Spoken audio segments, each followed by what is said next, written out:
going? There's no trouble.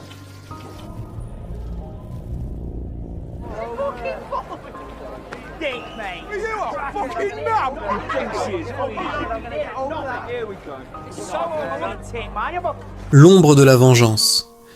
Le récit démarre brutalement en Afghanistan. Une frappe de drone dévaste un petit village, causant des pertes massives parmi les civils et les militaires. Ce drame initial, teinté de sang et de chaos, sème la graine du traumatisme, la chute et l'exil.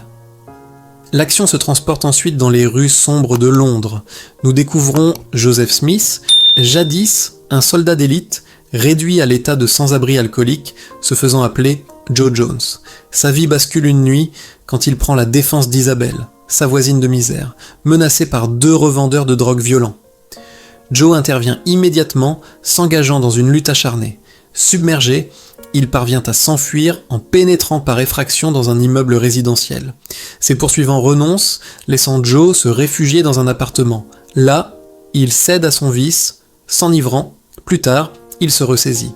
Il se lave, se coupe les cheveux longs et change de vêtements, opérant une première métamorphose. Il découvre un mot du propriétaire, Damon, qui ne reviendra qu'en octobre, lui offrant un sursis inespéré. Joe explore les lieux et trouve la carte bancaire de Damon. Mémorisant le code, il retire une somme considérable à un distributeur. Malheureusement, la richesse ne calme pas ses démons.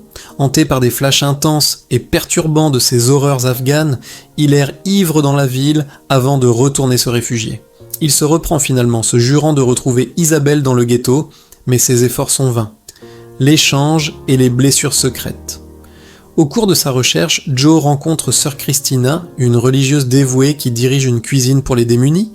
Elle est surprise par son apparence soignée et envisage de contacter l'officier David, son contact policier, pour l'aider. Joe la devance en lui laissant 500 livres sterling, insistant pour qu'elle les utilise pour son œuvre, un geste qui la touche profondément. Le matin suivant, Joe est submergé par des hallucinations auditives et visuelles, des bourdonnements et des images traumatisantes. Il réagit violemment en tirant sur ses illusions, révélant la profondeur de sa détresse psychologique.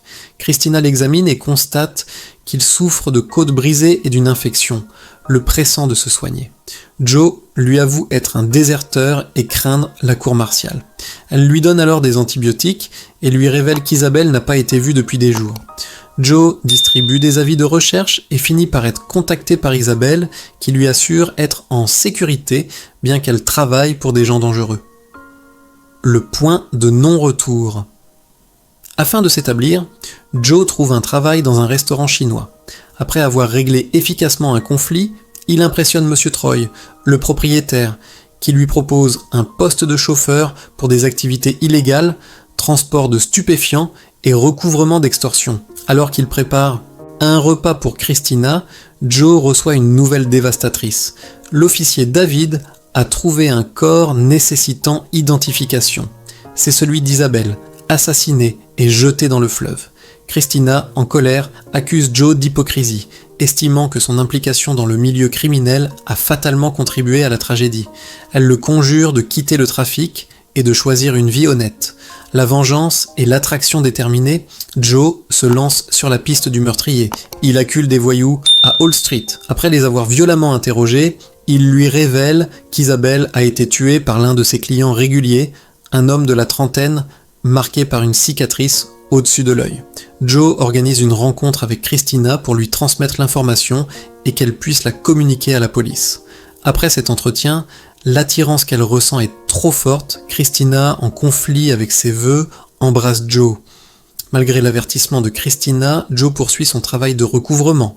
Au cours d'un incident dans un restaurant italien, Joe utilise la force. Le fils du propriétaire intervient, Joe le blesse par balle, attirant l'attention de la police.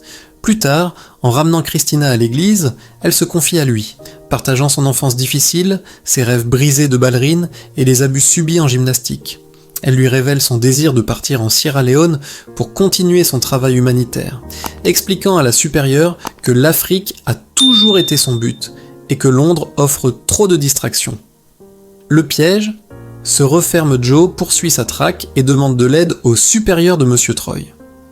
Lorsqu'il décrit le meurtrier, le patron le reconnaît, mais demande un service en échange. Joe doit convoyer des esclaves et des réfugiés. Peu après, Joe reçoit une invitation surprise pour une réception exclusive sur un toit. Il y apprend que Max Forrester, le tueur d'Isabelle, y sera. L'événement est aussi la fête d'adieu de Marina Zink et coïncide avec le retour du propriétaire, Damon, le 1er octobre. Autour d'un café, Christina confirme à Joe son départ imminent pour l'Afrique, réaffirmant son engagement. Alors que Joe et Christina passent un moment intime dans l'appartement, Damon revient de manière inattendue et tente